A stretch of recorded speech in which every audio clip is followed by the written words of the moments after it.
Great, Richard Moon, my Am old I friend. How you doing? good? Good. Thank you for me. I'm pleased to get a chance to talk to people. Just let them know that there's a new book out called Quantum Aikido, and I wanted to ask you to, to how do you guys see Aikido? How does anyone see it? It's like in a way, I think we all live in our own private world. In our Mhm. way, probably everybody who sees Aikido sees it a little bit different, and they probably all overlap to some degree. Mm. But talk to me a little bit about when you teach, what you hope your students get, what you But think you're see, those doing are to two different training. questions. Those are two different questions. Wait a minute, you how didn't I see explain. how I see Aikido, and when I teach, what I hope to get across to my students. So those are. I'll tell you why they're different for me. Like Well, in ignore the questions and just say whatever you want. well, I mean, look, it's all going to be related. So in kind of in the non-dual traditions, like spiritual traditions, they teach from the goal, so to speak. It's all about no, this is the goal, and it's kind of here and now type of thing. In the Buddhist meditation that I do, it's more the gradual path. We teach from developmentally. We move from stage to stage to stage. In Aikido, so the two questions you asked me: how do I see Aikido, and how do I teach my students? So those are the reason those are two different questions for me is I meet people where they're at. I don't teach from the goal in Aikido. I know some people do. I suspect you kind of do. Sometimes I'll definitely do that. I'll riff on that, but I try to meet people where they're at and hopefully not leave them where they're at. Kind of move them a little bit further. I do believe sometimes there's a developmental process in Aikido, and that might have to do with development of technique. I also do believe that there's this kind of direct contact with the essence of Aikido, which is principles based, and principles are, if they're not universal, they're not principles. So principles are universal, meaning they can be aligned with, connected with, experienced and expressed at all times, in all places, and through all circumstances, regardless of how much experience you have. Technical skill is maybe going to be the difference in the expression of it, but it is accessible to everybody. So I don't know if that answers your question. For me, what is Aikido? It's that magic of when conflict is healed and resolved and organized in a greater way. Yeah, I guess if I did take it one step further, I'd just say, well, let's just say that you'd been just a master teacher. What would your students have after training with you? What would you want them to have? What would you hope that you spend your life doing this? What are you doing? Well, again, it depends on the student. Um, No, no, I'm this is what I'm saying. I think mhm. no, there's just a kind of an overall thing that I'm looking at here, and I'm pushing it. I know, and I'll let it go. But No, that's fine. No, no, no. You don't have to let anything go. I mean, I'm just telling you what my perspective is. and that's really what I'm asking for too, because I feel like always been much more of a student than a teacher, and I've always been kind of in this quandary of what Aikido is, and as one of my friends said, well, about 6 months in, you start, and about 6 months in, you start to go, oh, I see. And then he says, as far as I can tell, it happens maybe every 6 months, I and that's really what I see it on. And so you're better for me. When I started, my intention was to take a couple classes because I knew it would help my music, and it took me By about the way, when was that? What year was that? 73. Okay. Okay. And it took me about 45 years before it all of a sudden, I mean, I think it did help immediately, but all of a sudden it started to click in. And of course, I've gone back to music now and sort of don't teach that much anymore. But something magical started to happen, and I'm just kind of getting, what is that something? And I think maybe we've had this conversation, but Bob had always said, that would be Robert Nadeau for anyone who doesn't know. I trained with him for now 55 years, whatever. Hmm. He trained with O Sensei, and he said O Sensei, was always talking about he wanted people to just learn the process and become better people or something. And I said, you've always said he wasn't interested in making martial artists, that he just wanted everyone to get better at whatever they did. And I said, was that something you inferred, or was that something he was explicit about? And he said, oh, he was very explicit about that.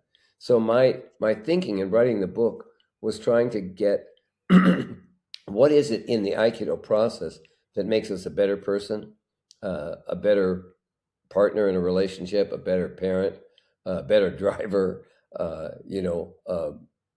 a more pleasant person to be around, somebody who enjoys themselves more. Because, like I say, if you don't enjoy yourself, who will?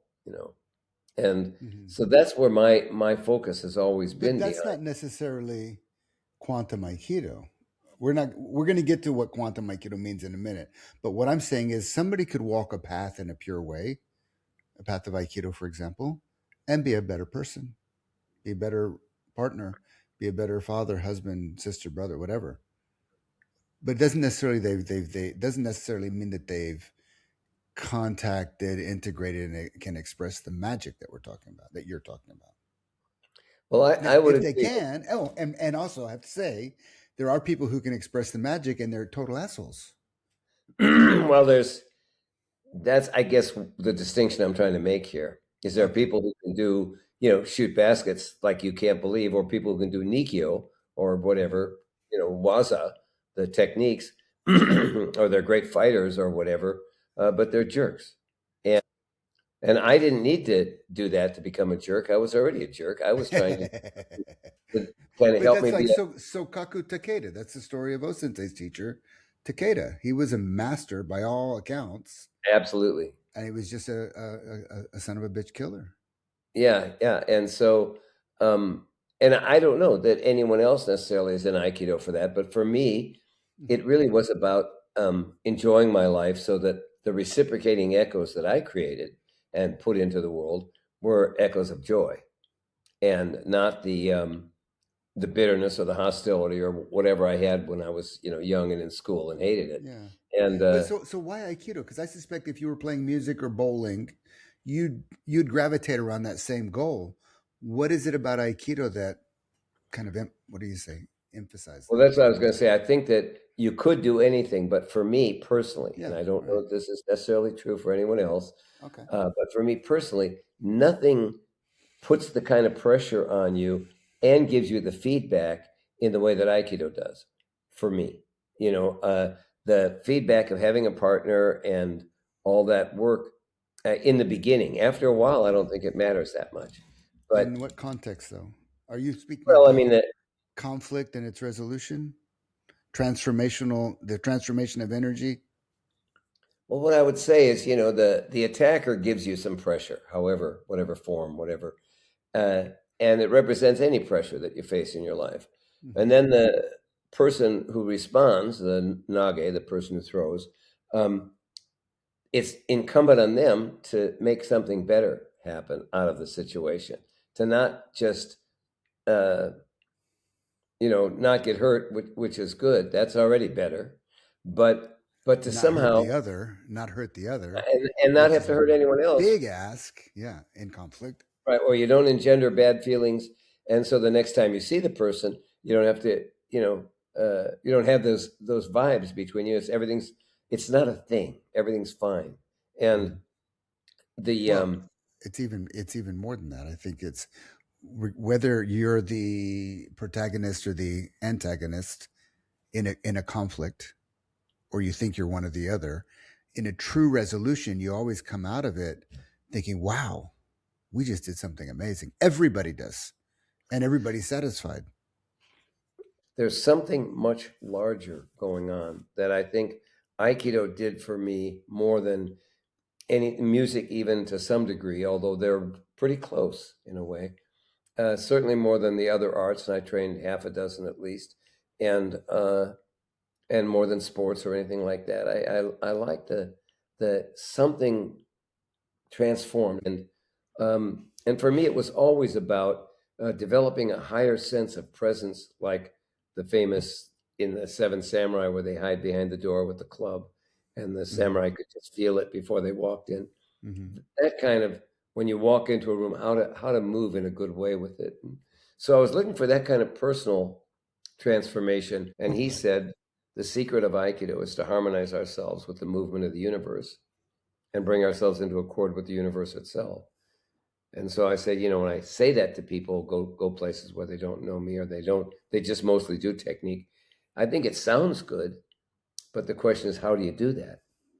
And so there are a couple real simple practices that I consider to be the fundamentals, not Ikkyo and Shihonage and Irimi Nage. But uh, what I would say is, you're breathing, and you're probably not thinking about it, but you're breathing anyway. But if I asked you, well, take a deep breath, you could do that. And so I would say when you're breathing like that, I call that your volitional breath, intentional breath, whatever. Uh, and when you're not thinking about it, I call that your universal breath. The pulse of the universe is moving through you, making your breath go in and out, whether you think about it, pretty much whether you want to or not. And so when you unify those two, like you unify with your partner, and when I trained with Mr. Saito, I asked him, what's the purpose of training? And he said, to become one with your partner. And I said, to me, I translated that as to recognize the universe as one system. You can do it by listening to the impulse to breathe. And most of us don't get that. We get out of sorts. We get too far away from feeling our own experience. And so, looking through both slits at the same time, all of a sudden, this what they call wave particle duality, I think in our Aikido becomes wave particle unity, or as I've done a lot of work teaching Aikido as a unified field theory with the four forces or something like that. And there's a video up on the Moon Sensei channel if anybody wants it, Aikido in the unified field. And so I think when you come into that in your own place, at least that for me has been the doorway to the magic. And I think you know to some degree, but I'll tell your listeners here, it's just my life has been magical. Uh, I picked up the guitar, and all of a sudden, somebody left the guitar at my house. I would have never thought to do it.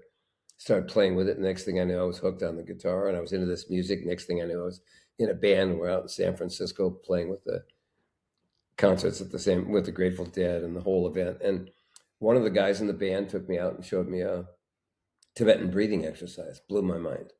And so I started to get into yoga. And then one of the other guys was a karate black belt. And he took me out and and all of a sudden I just, wow. So I was into this stuff. And then I'm looking for a dojo, and I couldn't quite get myself. Judo, karate, it seemed like I wanted to train him, but I never crossed the doorway. And then I go to teach my yoga class at the College of Marin, and they accidentally schedule an Aikido class in there. And I go and I meet Bob Nadeau, and like I said, thinking I'd take a couple classes and talk about becoming an addict, because he said first understand it as Budo, the way of the warrior, and then the rest of it has been executive coaching and mediation, and then into international peace building, make the human beings one family, reconcile the Oh, okay, world. so hang on, we got to back up because you're covering a lot of stuff here. So you say So, he said, who's he? I mean, I know it's O Sensei, but you're kind of, I think you're flying by some things that you and I can, but just for the sake please, please. of the listeners or watchers, maybe you can double click on that. O Sensei said that, and what does it mean to you that he said it's Well, I mean, be a warrior? one of the stories I like to tell is, can you imagine if all the time, money, energy, creativity, uh, resources that have been spent in arguments, in conflict, in wars, and all that juice had gone into just education, art, and commerce, the quality of world we'd be living in? No, It no, no, didn't. no. But are you getting to the point about why first be a warrior? That's what I was asking you. So O Sensei said that, right? First be a warrior. First do Aikido as a Budo. Well, So why do you see it that way? I happen to I, agree, but why? I knew that I needed that because, I was heavily into yoga and teaching it, and just very um, in that world. And I had a very peaceful space in my meditation room or in my yoga mat. But when I would go out in the world, I still would find myself not always that in harmony with what was going on out there. And Mhm. when I get into Aikido, uh, all of a sudden, my ability to be present in a positive key, positive spirit, positive engagement, harmonious attitude towards what was going on, uh, just just changed. It began very Well, quickly. Yeah, but I guess what I'm saying is you could do an Aikido class in a non-martial way without any warrior energy at all and get to that place you're talking about. Why is the pathway through the warrior archetype important at the beginning? You said first. First, understand Aikido as Budo, Okay. then as a All way to reconcile the world and make right. human Okay. beings one family. All right. Fantastic. So in spiritual circles, they say if somebody's asleep and they're dreaming that they are starving, what do you do? What do you do? They're dreaming that they're starving and they're suffering so much because they're starving, but it's just a dream. They're sleeping. You're standing there. What do? You wake them up, right? That's the direct path. But if they're not ready to wake up, what do? Well, you feed them dream food until they're ready to wake up. So we know that the point is not the warrior Buddha way. The point is reconciling aligning with the universe and reconciling the world. And yet, O Sensei himself said, first study Buddha, first enter the warrior path. So for me, that's let's kind of feed them dream food. There's a lot of amazing things to be attained on the warrior path. But you and I both know to really taste Aikido, you've got to go beyond the warrior path. If you try to go beyond, if you try to bypass, you try to go beyond too soon, it doesn't work. If you try to hold on to it too long, it also doesn't work. In the work that you and I do, it's mostly about getting people to let go of the warrior path, to relax that idea that you're in conflict with somebody. That's the big work that you and I personally, at the level that we work with people, that's the big work that we're doing. Beginners, non Aikido people often taste it much quicker. They're just not so effective, but they taste it much quicker. So that's why I'm asking what does it mean for you, not for you personally in your path, although that's certainly fine, but when you teach, what does it mean to first embrace the Buddha? Well, the impetus for me in part was as a ahimsa yogi, and ahimsa is nonviolence. I realized like I was pretty good with that, and I'd always kind of been able to get by with it.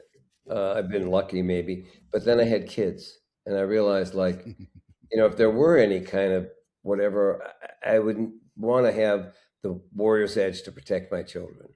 And Right, yeah. that was my storyline about what moved me. The other Yeah. piece was that, um, I was so fluid and so adaptable that I needed that. I needed a shinken, a live blade edge. I needed that tempered spirit that to cut through the uh, let's call it the PTSD that I got from growing up in this society. Hmm. What did it And give you? so, The hmm? Shinken. What did it give you?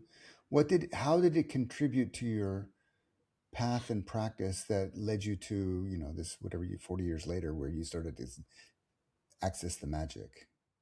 Well, I think the thing is, and these are just words. They were talking about energy states, and we all experience them in our own way. When he said, "I feel what you feel, that you call fear, but I Is this call so it." sensei again? Is this so sensei? Oh, Sensei said, Yeah, yeah, yeah. "I feel what you feel, that you call fear, but I call it a call to action." And so I recognize That's that there very was a, interesting. That's very interesting. That's a very interesting reframing. and well, Bob reframed it nicely when he said, "Fear is the harbinger of power." And I Hmm. think the idea is that you transform that energy into um, function, and all of a It's a sudden, doorway. Yeah. yeah. And so the piece, and Mr. Saotome used to say, it's just basically it's fear and aggression. And I think O Sensei wanted us to be courageous and strong and have capability in that world, so that we didn't get afraid, so that we didn't become aggressive. And I think you'll find that, or I imagine, most people who are in that way aggressive are operating out of fear. They can't handle their own energy. And he said, O Sensei said, the first stage of my Aikibudo has come to an end and set the ground for the second stage. Well, there you go. That's what I wanted to And ask you about. and I think that was when he started to meet Deguchi and have that kind of transformation and realize this is, and probably when he had that enlightenment experience when he said a golden light filled his That's body. right. and he understood the universe. Something changed in that realm, and that was always where my interest was. Why I was into yoga and meditation, those kinds of things. Um, Yeah, me too. I had a very similar experience. but but I also knew that there was something that I needed to merge with that to make it, one plus one equals one, to bring the two together into a unified field of being where you have the strength and the capability, and out of that you have a kind of a courtesy and a um, I just where you're not threatened by someone attacks you, someone says, you're whatever, you're stupid, you're ugly, you're fat, you're Not whatever. only you're not only you're not threatened, you're able to deal with it at the same time you take care of the other person. They play their note, you play your note, and the harmony that Right, comes right. out of it is the sound that you hear. It's not exactly either note anymore, and yet it's both notes. One plus one equals one. And El Sensei said, hey, a lot of things, and people caught this phrase or they caught that phrase or this aspect of what he showed or whatever. And to them, that was Aikido. And I think, yeah, it was all those things. And so each of us may major in a certain area. I don't think anyone can, even comes close to the capability that he was showing or was living in the dimension that he was operating in or could do the. And yet, here we are talking about a book that you wrote called Quantum Aikido. Now, I'm not taking a piss here because whatever O Sensei was doing, it was in a quantumly different than everybody else. So, and yet it's true what you said that everybody said O Sensei was doing one thing, we're doing it. I mean, very few, and I don't see anybody who's achieved O Sensei. I see some pretty damn good technicians. I mean, like really impressively good technicians until they get really old, and then that technique kind of you see the diminishing return, as we get older. But with what you're talking about, physically, there's a diminishing return. But with what you're talking about, it's infinitely resourceable. It does. There's no diminishing return. It only continues to grow and bloom and blossom and thrive and flourish. Like I say, for me, I was just in there having a good time. And when I saw that, you know, harmony brings forth joy and joy is the greatest treasure, I thought, that was O Sensei's three easy lessons: love, harmony, and joy. And that's what I think it's about. And, and I think that's what I hope people who would understand that that's what it could enable them to create in the world is a more loving, a more harmonious, and a more joyful world. And if anybody doesn't want that, well, then they probably shouldn't read the book. So, what is quantum aikido? Well, to me, quantum aikido is the fact that um, when they started to do the quantum physics world, turn of the century, around the same time Osensei was shifting into Aikido. Actually, it was Okay, so unfolding. the implication there was that humanity was there was awakening happening around humanity.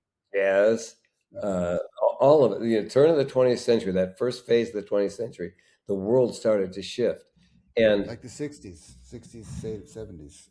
another ripple of that kind of a Right, transformation. And I would just right. say, all of a sudden, they understood that everything they thought was true in classical or Newtonian science. Uh, quantum physics says no. It's Yeah. pure energy. It's something Hmm. beyond anything you imagine. And so I want to say, in a way, that even quantum physics at this point, and certainly my quantum aikido, is still kind of looking at the world like we think it's sort of flat. You know what I mean? We're at such Well, an wait a early. second. Isn't it the fact that quantum physics doesn't look at the world like it's flat? We, as kind of flatlanders, look at the world as if it's flat, and we Look say, at the "Hey, world I'm as. looking at it. We're flat. We're the flatlanders." We don't Yeah, have that if you don't have that multi-dimensionality right, to tap into what quantum physics is, you can only see it in 3 or 4 dimensions. So you can only see it as a flatland. We're the flatlanders. Quantum physics is not right. flat. And even I want to say that even where quantum physics is, it's continuing to evolve, That's which right. is just to And say, who knows where we'll be in the next cycle, when well, the not next only is wave. that, what I understand from it, again, this is zero. Forget that I have any kind of real deep understanding of this, but from what I understand, it's continuing to evolve, and as it evolves, it's undoing more and more. It doesn't bring more answers; it brings more questions. Exactly. exactly. And so for me, it was uh, that exploring what I didn't know, going into the unknown, and I thought, there was just something so magical in that. And then I ended up training in a number of places where all they did was the forms. And I think that you can, if you Most do of the them can. forms Most of and them you're can do more feeling, than that. you'll feel the blend. You'll feel some of the energy dimension, but it's a It'll slower spill path. through. It's a It's very a slow path. yeah, Well, it's a it's a much slow path, but to be perfectly honest, that's why when you first asked me, how do I see Aikido, or what is Aikido for me, and how do I teach Aikido? You know, you feed if they're not ready to wake up, you feed them dream food. So some people, all they're ready for is the slower path. I don't want to say it that. I mean, that sounds a little bit demeaning, but it's not. It's not the case at all. But they can still tap. They can still. I have three. Like when I teach my beginners course, three simple lessons. It's still, there's a certain amount of techniques that we do and falling and all that other stuff. But they do 8 weeks. They get three simple lessons, and there are three life lessons. Number one, from stress to center. That's your first internal practice, from stress to center. Number two, from center to connection. Okay, now you start to expand that out and come into contact with others from that centered place, especially in the midst of conflict. And number three is from connection to harmony. Stress to center, center to connection, connection to harmony. It's pretty simple. Most people can get it. Certainly, at the very least, they get it here. And then in a beginner's course, when we're not doing complicated techniques, they can tap that. And then the encouragement is to, if you're going to continue, if I never, teacher for a day is a teacher for a lifetime, as the Chinese say. If you never do Aikido again, go forth and flourish with these three practices. They're just, you can do them. Anybody can do them, all times, all places, all circumstances. You can align with the principles of the universe. In a way, it's kind of a very simplistic basis of Aikido. But if they're inspired by that, they're going to keep practicing, and though and no and then we start to go into there's a certain amount of, certainly, at least the way I teach, there's a curriculum that people go through. They over time they learn more and more complexity. At a certain point, they make a jump where that complexity becomes simple again, and they're able to do jazz. They're able to be free with it, and it's muscle memories there, and there's free expression. So there is I recognize gradual development is necessary in some ways, and yet I also know that these principles can be tapped at all times and all places through all circumstances. well. One of the ways I kind of help people into the world that I'm playing in is in order to grab my wrist or punch me or do whatever, you've got to have the intention to do that. And Get then that energy. That's right. if you have the energy intention, then it's got to go into your neural system, and then you send this key along the nerves, which then trigger the muscles, which then contract and activate the kinesthetic action. They're watching and they're working with the physical movement of the body. There you go. Yeah. And then some people at judo particularly gets into that sense of the momentum of that's created there, and but I think that if Aikido is where you're, at least in the quantum world that we're talking about, where you're actually tuning into the energy before it becomes a thought. The old kind of saw about, you've left the bar before they know they want to hit you. You can just feel the vibes Mm-hmm. before it turns into anything. By the time they've decided it and send it to the nerves and send it to the muscles, and the muscles activate the physical form, you've already moved, you're already done. Um, and so I think that what we're playing with is that shift into that finer dimension where our lives are created. So forget martial arts and techniques. You're forming your life in the same way. And most of us, I think, see our situation and we're dealing with the situation, but we don't realize that a particular wavelength of intention or joy or absence thereof has produced the quality that got you into that. And then there's something a priority to that. And there's something where you're connected to the universal, whatever activates that universal breath in you. As you start to tune into that, you manifest your life from a completely different dimension or quality of being or something. And the magic that unfolds from it, at least in my experience, has been so amazing that as I do start to hit, like I say, at 80, it's not the end of my life, but I can see it from here. Uh, Mm. with the feeling, I feel like I've got a trillion dollars worth of wealth in the joy that I've had in my life with all the arts and teachers, and it's Mm. just been fantastic. So let's talk. Tell me about the book. Well, I'm not sure what more to say. It talks about these different facets of how we bring ourselves into a accord with the universe and how we reconcile the, we're getting messages from thoughts, from feelings, from circulatory system, the lungs and the breathing, the lymph system, all these, everything in your body is in your being is activating something in you that becomes who you are and why you don't play the French horn and why I do, or whatever you do. And I don't really know what you do besides Aikido and meditation. You're a father, and I think you like that. So Mm. whatever it is that calls you in that way, that's the assemblage of all these forces in your being. And for a lot of people, those forces are in conflict. And bringing them into a unified field changes your experience of life. Well, hang on a second. Hang on a second. So we've got these disparate parts of ourself, different identities. I'm a father. I'm a lover. I'm a cook. I'm a whatever, a golfer. I'm a businessman. Parts of the self that are often in conflict, that are not that are often dissonant rather than resonant, at the best resonant rather than coherent. Yeah. And then you said bring them into the unified field. So so for you, is the unified field whole or parts or A unified wholeness? field of being. So let's just say, Is whole. That's hmm? wholeness. That's wholeness. Yeah, So I the think you parts would call disappear. it non-dual. Okay. So the parts disappear. I'm sorry. The parts. What are they? Are we asking? The golfer, the cook, the father, the lover, the angry guy, whatever. All the different parts, I bring them into the unified field. That was your words.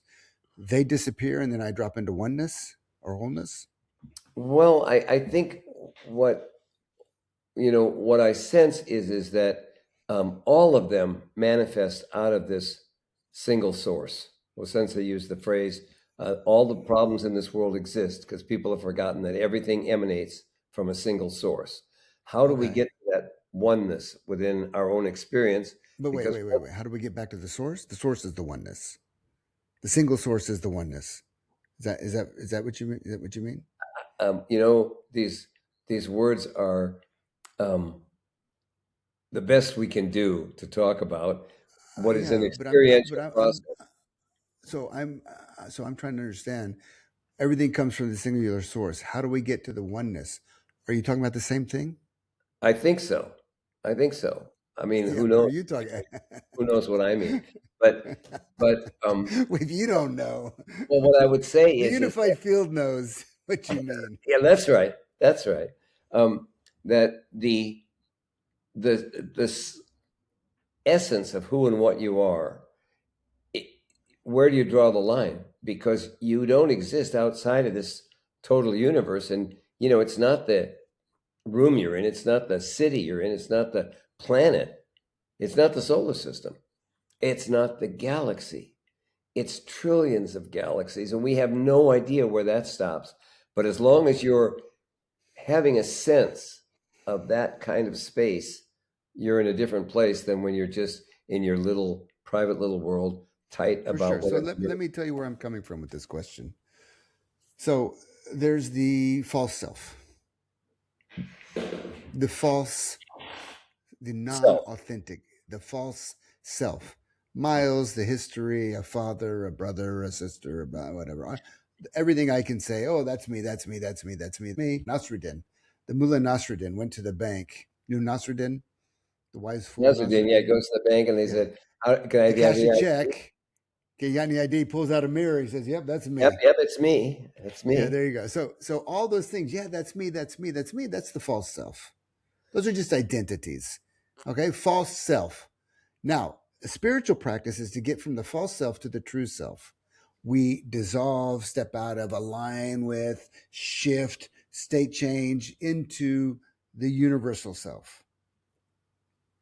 But it's still false self to universal self. A further development is bringing the universal back into the identities, but not being limited by the identities, but rather being expressed through the identities. Because my identity, my true self, Richard, and your true self is the same true self, right? Well, It can't be. No, there can't be different true selves. If it's universal, it can't be different. It's fucking all the time and already there. It can't be different. Your false self and my false self are completely different, uniquely different. So let me finish my arc here. So the work is to go from the false self to the true self, from duality to non-duality, whatever, and then from the true self, expressing it through the unique self, and then it becomes the authentic self. It's unique. My authentic self, my unique self, is completely there is in the whole 14 billion year history of the universe, there has only been one expression like this. Never again, never before, and never again. It's completely unique. You're completely unique. And yet, the true self that's being expressed through these channels is eternal. Does that make sense? I think so. So what I'm saying is what I'm adding is how does quantum, what's it like when it's expressed through Miles, the unique expression of Miles, or the expression of Richard, or the unique expression of my children, for that matter. Well, I want to honor your description, and I would use different words in the Mm-hmm. sense that I would say that when you're being your father self or when you're being your Aikido teacher self, neither of those, I wouldn't think of those as false. I don't mind that you do, but I would, Relative. yeah, relative, limited, Okay. an aspect Yeah. of self, No. something like that. It's not true. It's not who I am. It's not my true nature. Well, I'm not sure that that's exactly right. I Well, mean, here's what I I don't mean. know. Here's what I That's mean. I'm 62. They were born that was born 62 years ago. At some point in the future, it's going to die, and it won't continue. it But won't my be. true self will not continue. When it's dead, it's dead, done, dust, ashes to ashes, dust to dust. My true self, the true self, I can't even say it's mine, was never born, will never die. There's no upper limit. There's no lower limit. It's quantum. It's eternal. That's what I mean by when I say false self. I'm using Well, a term out of spiritual. You can call it the relative self. It's completely false. My true self is beyond any limitation, any boundaries, limitations that I kind of create in reality. I localize reality, and then I go through life trying to put leverage on reality to get what I want. Whereas the true self doesn't do that. The true self just aligns, and it all happens through us. And what a joy! So maybe we started this conversation. You said something about what you want to transmit and convey to students, to people who come and join you for some training. That thing, and I don't remember the exact words of it. I have to go back and look at the videotape. But that thing was universal. Whatever I remember what you were talking about was here. This is a piece of the universe. You enter this piece of the universe. You're going to align with the whole thing. That was universal, and that was your greatest wish was to just be able to transmit that a little bit or a lot to people you come into contact with, and they carry that flame forward somehow. Now, well, if that thing is not universal, that means when you die and everybody else dies, it's gone. But I can't believe that. But when you again, were telling me, I didn't feel it was like that. no, I felt it was so much more powerful. I want to be careful because um, we're using words and they mean something to you and they mean something to me, but they may not mean the same thing. So I'm not sure when we talk. All we can do is play with the process. But Point to when I go into point when to I the moon. We're pointing to the moon, right? And the finger is the point. The pointing is the finger, but the words that we're using are the finger, not the moon, So I right? want to say, when I go into the concept of self, Yeah. I don't know what that is. I go into it and I start to feel, to me, the idea of self, it's a process of experiential portal into the, call it the universal, call it the unknown, call it the creative force of the universe, call it God, call it the divine. I don't know how to All get those there. words are very big. All those words are getting to some type of absolute. They're Because pointing to the bloody moon. anyone I would use, somebody wouldn't like. You know what I I mean? like them all. I like them all. Yeah, but that's As right. long So as it's that's pointing to the moon, I'm on board.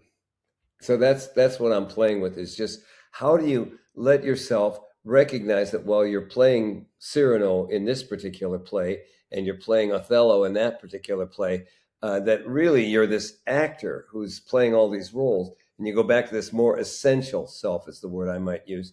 But I don't know I that it love it. I stops love there, it. and I don't know where that comes from, and I don't know why some people are interested in being actors, some musicians, some Aikidoists, some do 5 different things. There's these energies that are activating this universe that you're a part of, and it's like I guess what I'm trying to get to is, it's like the image that I use sometimes is that when somebody's attacking me on the mat, and it's only representative of someone really attacking me, but to use it as a representation of someone actually Of attacking me, course.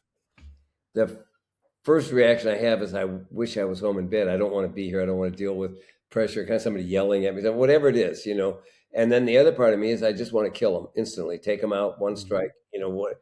And then there's some part of me that goes, no, no, no, no, you're an Aikidoist. You shouldn't feel either of those things. You should just be centered. And what I want to say is, you're right, but you're wrong. You should feel both of things so I agree. completely that, I yeah, agree. that you exist in I'm this on board.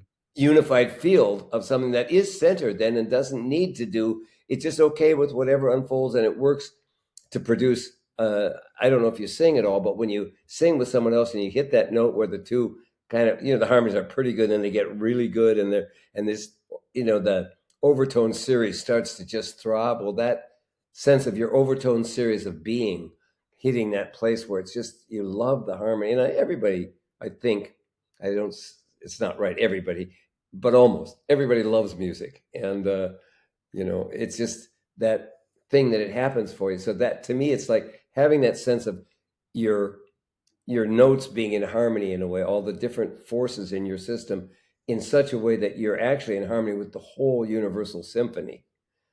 That's the kind of joy that I play with and I look for in those moments. The other phrase that O Sensei left us with was, calm the spirit, return to the source. It's a great love, omnipresent in all times and quarters of the universe. There is no enemy of love. There is no discord in love. Aikido is the realization of love. That's, I guess, I hope that that's what I'm studying, and I hope that's what I'm teaching and practicing. Yeah, I mean, it's a beautiful way to finish. I mean, for me, going to the source is being in perfect conformity with reality. No friction, no conflict, and moving and grooving. But the moving and grooving is not something I'm doing. I'm a fiddle that's being played by the universe, so to speak. Yeah. That's the moving and grooving is happening through you. I mean, I feel like my whole life has been some kind of part in a universal symphony, but it's more like, for me, it's more like jazz. I never knew what the part was. I was just making it up as I was going along, or it was making me up as I was going along, however you want to say that. Can I read something to you? Please. You might know this quote. Okay, That's the I found jazz. it. Good. Yeah, Go I ahead. found it. Go So ahead. this is from the what's his name? Ken Burns's documentary on Jazz. jazz. So here's what Minton Marsalis said. Quantum Aikido. He said the real power and innovation of jazz is that a group of people can come together and create improvised art and can negotiate their agendas with each other. And that negotiation is the art.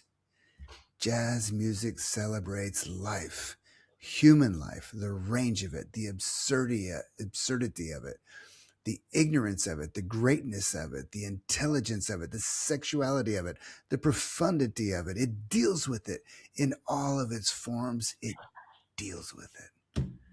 Isn't that fucking amazing? It's beautiful. Yeah. And Yeah. and I heard that, I'm like, dude, you're talking about Aikido. You're talking about Aikido. And Exactly. you've got both, because you're a musician and an Aikidoka. Yeah. Yeah. And Actually, yeah. and I suspect that you're doing the same thing in both arts. I think so. I mean, more and more, it's just Mm. this unfolding of this, whatever this force is that comes through us, that is makes us alive.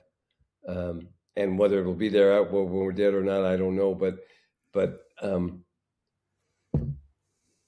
now is the time to use it, or to enjoy it, or to whatever. So, I think that's been the practice of opening and settling, letting it come through more, uh, and sharing it into the world in a way that hopefully the reciprocating echoes we create are greater joy for everyone else too. Beautiful, beautiful place to end. Richard Moon, thank you so Miles, much. Kessler, thank you. Good to see you. Quantum Aikido. All right, my friend.